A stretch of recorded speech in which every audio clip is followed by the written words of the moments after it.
Ito na po ang aking rice cooker dioling.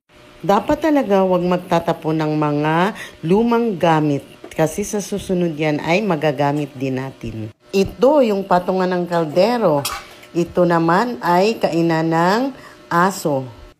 Ito naman ay yung nasira kong diuling. So, hindi naman siya nasira kaya tinago ko. So, ngayon, sisimulan na natin pagbutas ang lumang rice cooker. Ayan.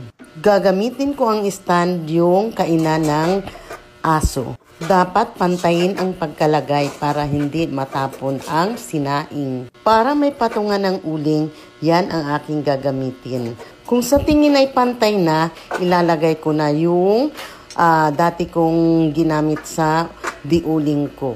So, di ba? May pakinabang pa din yan. Dapat talaga hindi magalaw o dapat pantay para kung ipatong man yung kaldero ay hindi siya matatapon. Ayan, ready na. Buti nakabili na kaagad ako ng uling. So, magsisiga na ako nito. Ganyan ang nasa loob ng aking dioling. Dito ako magluluto sa labas kasi mausok para hindi naman papasok sa loob ng bahay. Ang mga patapong bagay ay napapakinabangan din. Nagkakaapoy na, kaya ito ilalagay ko na yung patungan.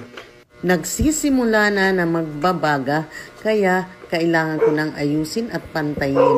Ito, nakita nyo, so umaapoy na siya at ihahanda ko na ang aking isasaing. Ang bilis kumulo at nakaluto pa ako ng munggo. Yan ang aming ulam. Yan ang maparaan na nanay. So maraming salamat sa panunood. Bye!